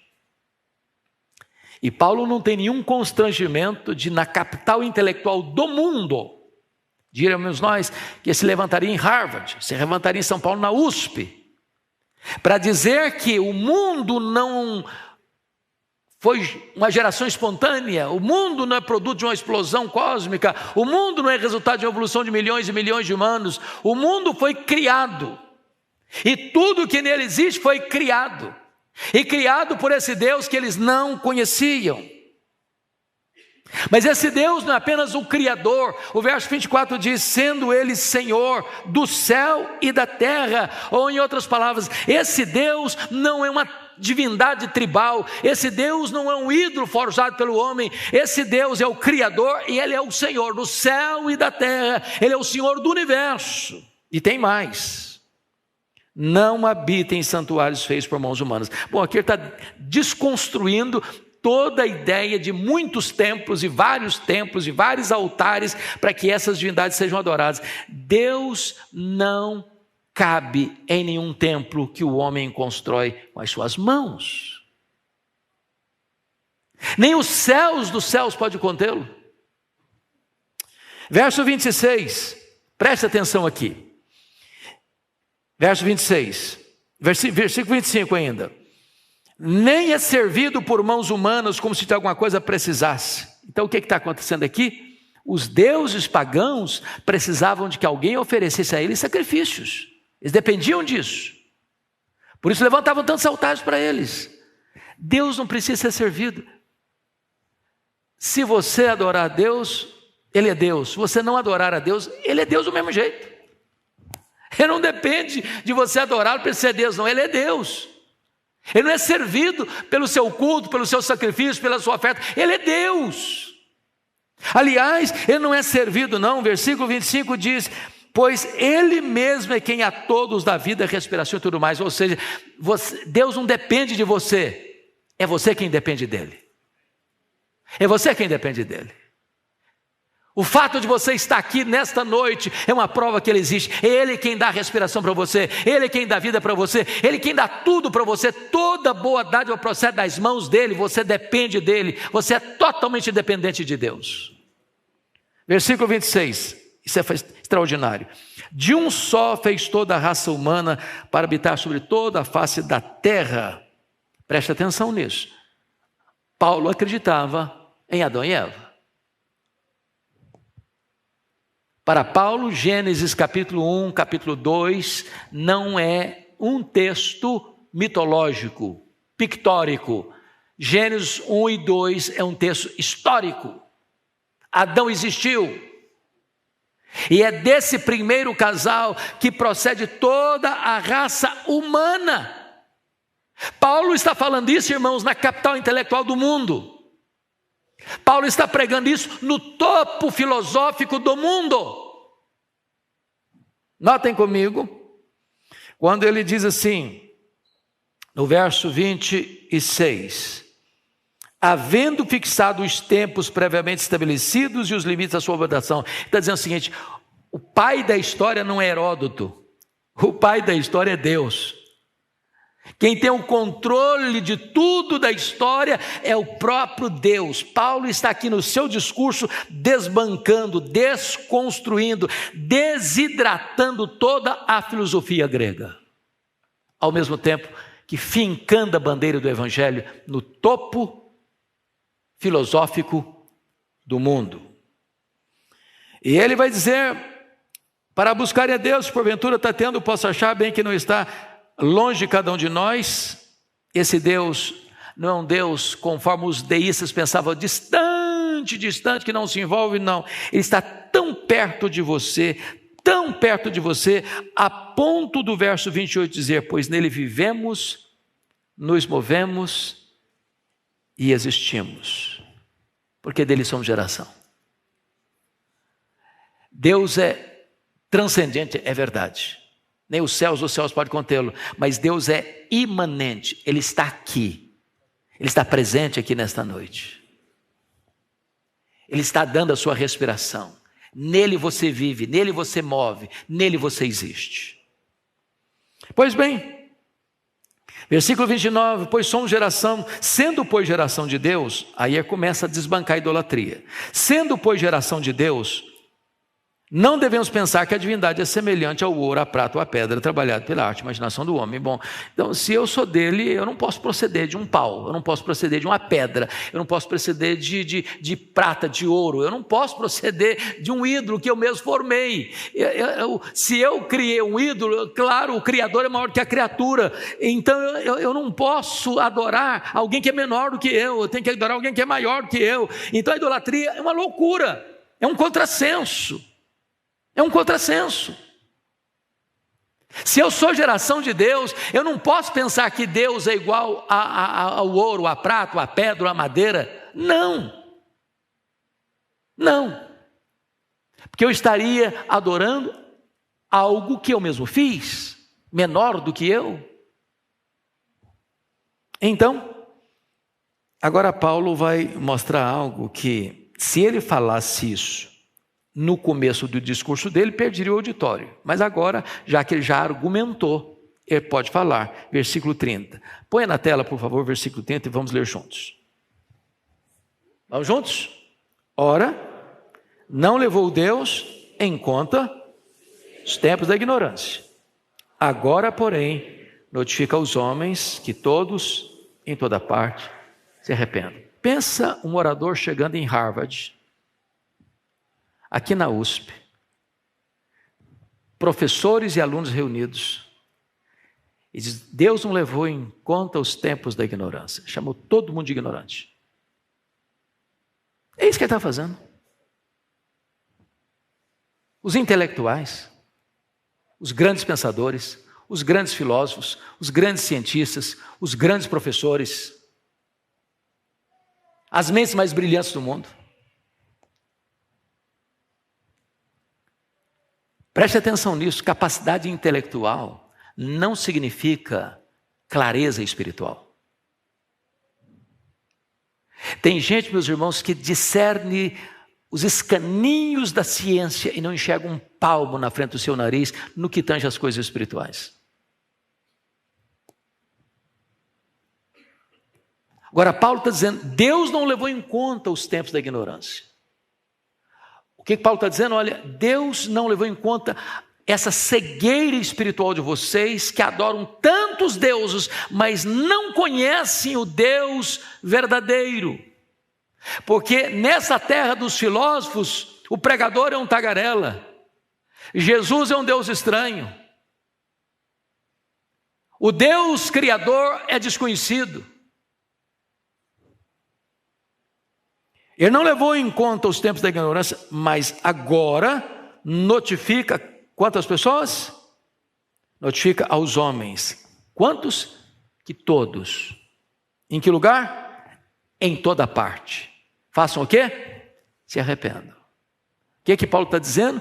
Não tem exceção. Professores e alunos, doutores e analfabetos, pais e filhos, ricos e pobres, religiosos e não religiosos, ateus e agnósticos, todos, em toda parte, em todo o tempo, precisam fazer o quê? Se arrepender. Se arrepender não só do que você faz, se arrepender de quem você é. Sabe por quê?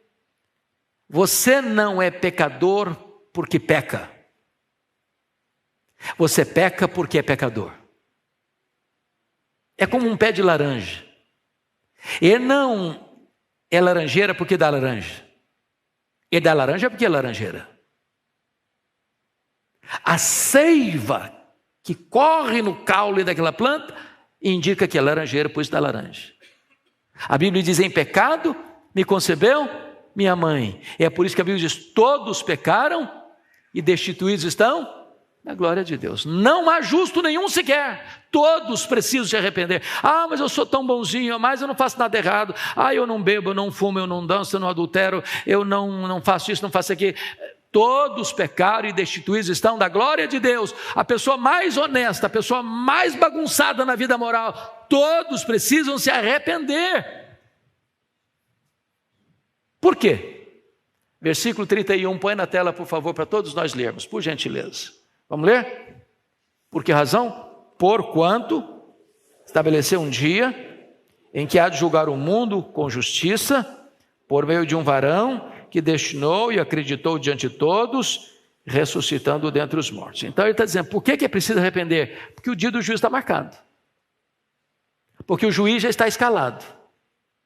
E o critério do julgamento é com justiça. Os tribunais da terra, meus irmãos, são susceptíveis de erro. Os tribunais, por mais egrégios que sejam, podem ser agentes de injustiça. Juízes, por mais ínclitos que sejam, podem estar rendidos à corrupção. Entretanto, o tribunal de Deus é justo. E a Bíblia diz que a alma que pecar, essa morrerá, e Deus não inocentará o culpado. Pois bem, quando Paulo termina o seu sermão, no Areópago, verso 32, quando ouviram falar de ressurreição de mortos, uns escarneceram. Primeiro ponto. Primeira reação foi de repúdio à pregação de Paulo. E por que eles escarneceram? Nós estamos falando de Atenas. Atenas é uma cidade o quê? Grega. E qual o principal pensamento grego? É que a matéria é essencialmente má. Portanto, o grego aplaudia a morte. Como assim? O grego aplaudia a morte. Porque para o grego, o corpo que é físico, material, era essencialmente mau. A alma que é imaterial é essencialmente boa. Então, para o grego, morrer é a alma se libertar da prisão do corpo, que é mau. Então, os gregos achavam que falar de ressurreição era um contrassenso. Então, é por isso que está escrito, quando ouviram falar de ressurreição, uns escarneceram, falaram, nós não acreditamos nesse negócio. Preste atenção que quando a filosofia determina a teologia, ela pode levar o homem para o buraco. É por isso que nós temos que ter cuidado com as ideologias e com as filosofias, porque elas carregam dentro delas um sistema de valores que pode estar na contramão do cristianismo. Versículo 32, outros disseram, a respeito disso te ouviremos noutra ocasião. Agora é outro perigo grave. Agora não estão zombando mais não, agora estão dizendo, até que é legal isso, até que gostamos dessa mensagem, mas agora não dá. Depois vamos pensar nisso, temos outras prioridades. Temos que fazer tanta coisa a mais. Vocês acham que tem esse problema ainda hoje? Estou muito jovem, tenho que curtir a vida. Agora eu casei, tenho que cuidar da minha casa. Agora tenho filhos, tenho que cuidar dos meus filhos. Agora estou velho demais também para cuidar disso. E as pessoas vão dando desculpas, achando que elas estão no controle do seu tempo. Não estão. Nenhum de nós tem um controle do futuro. Eu não sei, você também não, se estaremos vivos amanhã. É por isso que a Bíblia diz, se hoje você ouvir a voz de Deus, não endureça o seu coração. Mas a essa altura, diz o texto, 33, Paulo se retirou do meio deles. Mas versículo 34, aparece uma fresta de luz, de esperança. Houve, porém, alguns homens que se agregaram a ele e creram. Não é uma multidão. Alguns. Parece-nos que quanto mais culta uma pessoa, mais fechada para o Evangelho ela é. É por isso que a Bíblia diz que Deus não chamou muitos sábios no conceito deste mundo. Tem muita gente que põe barreira porque ela acha que ela é alguma coisa. Se acha importante demais, se acha culta demais, se valoriza demais. Mas bendito seja Deus, o Evangelho, onde ele é pregado, ele tem resultado. Onde a palavra de Deus é proclamada, frutos vão surgir. Alguns se agregaram a Paulo e creram. O que me dá assim tanta alegria é que o cara que é o responsável pelo Areópago foi o primeiro a se converter, né? O Areopagita se converteu. Aquele cara devia escutar o discurso com muita frequência, muitos discursos. Mas um dia Paulo chegou lá e pregou uma mensagem que ele nunca tinha ouvido, e o coração dele foi transformado. Este evangelho está sendo anunciado aqui nesta noite. E eu não sei quantos de vocês vieram para cá e ainda não tiveram uma verdadeira experiência de conversão, de novo nascimento. Mas o Deus que os atenienses não conheciam é o Deus vivo e verdadeiro, o Criador, o Provedor, o Redentor, o Juiz de vivos e de mortos, o único nome dado entre os homens pelo qual você pode ser salvo. Então, hoje pode ser o dia mais importante da sua vida, o dia da sua salvação. Que Deus nos abençoe. Amém.